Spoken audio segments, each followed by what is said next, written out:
Dear students of class 10, today's teaching is the rise of assertive nationalism, lesson number 4. The rise of assertive nationalism, lesson number 4. Methods and achievements of the assertive nationalists. Methods and achievements of the assertive nationalists. Open at page number 103 and go through your book with me, Methods and Achievements of the Early Assertive Nationalists. You know, the assertive nationalists followed a method of non-violent attitude. They wanted to see immediate result. They did not want to adopt the policy of wait and see like the early nationalists. On the contrary, they communicated a new message to the British. They wanted to achieve their goal by means of non-violent method, passive resistance. That's why they always started agitation against the British government, especially when Lord Curzon implemented the partition plan in the year 1905. In protest against that partition plan, assertive leaders started Swadeshi and boycott movement.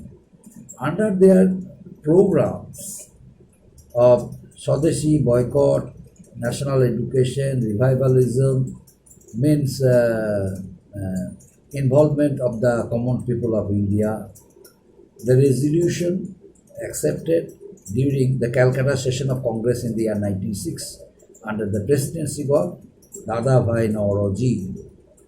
It was decided that all the educational institutions which were being controlled by the British and students were unable to agitate, students were unable to protest, Lord Curzon showed the pathway of University Act. Under the provision of the Act, students were forbidden from making agitation against the British government. That's why they stressed on national education, national schools, so many schools, national colleges, universities also were, open. And for that reason, educated Indians, by leaving their jobs, they joined the jobs of national schools and colleges with a very low salary. Why? For the call of motherland, for the call of, in order to make the country free from British rule. Aurobindo Ghosh became the principal of Bengal National College in the year 1906.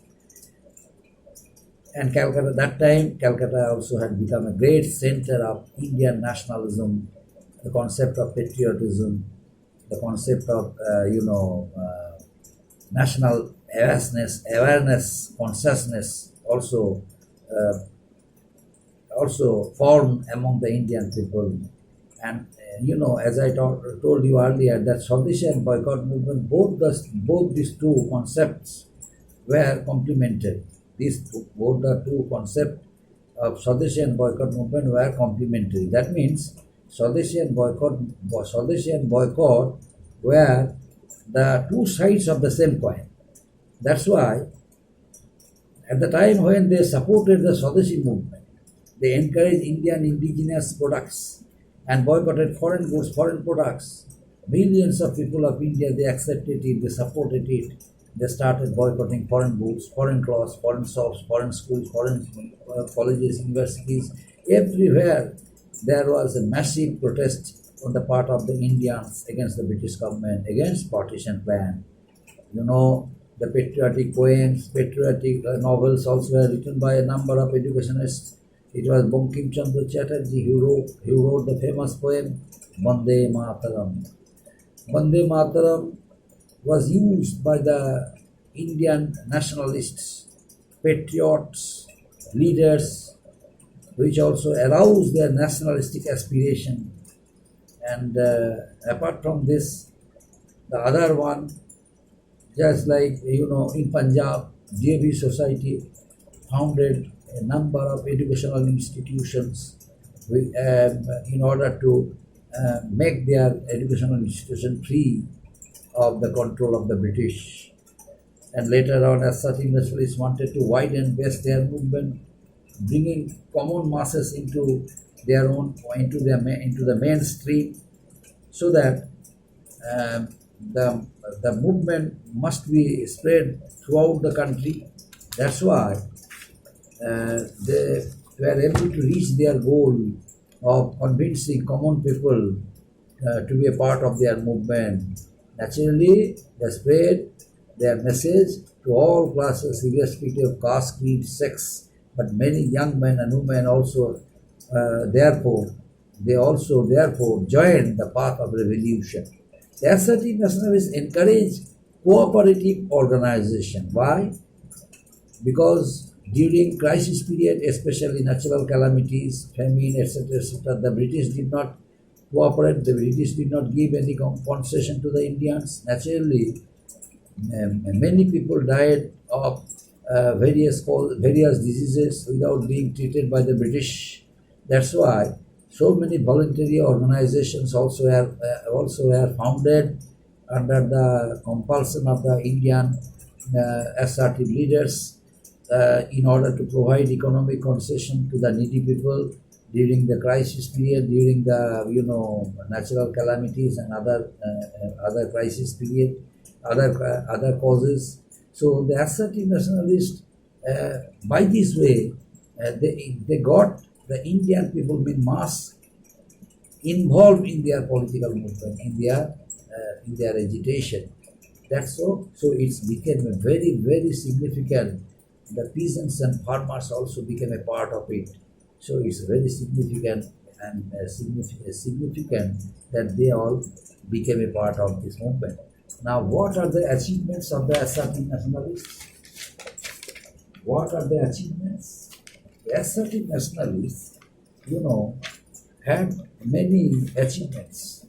Out of it, number one, they were able to manage middle class people of India, especially those who are educated and uneducated as well. Next one, their focus on education regarding establishing of national education centers, national education institutions also had become successful, and they sent a message, a sense of self-respect, self-reliance. These also empowered many to try become economically independent. And later on, another one, they gave a call for boycott. They gave a call for using Swadeshi goods in order to make their country dependent on themselves, not dependent on the British. Their agitation and political confrontation also aimed their agitation and political confrontation aimed to paralyze British administration, to weaken the British oppressive policy, for making British oppressive policy, to weaken the British government, and who were making oppressive policies against the British, against the Indian people, who always were trying to suppress their agitation, their movement.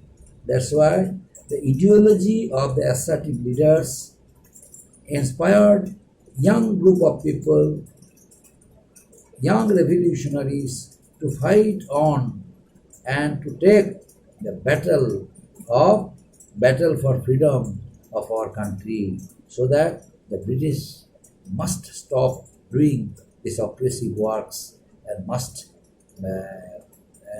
and their main aim was to make the country free, must be success. That's why they encourage young revolutionaries who also have become a part of the assertive movement. Thank you.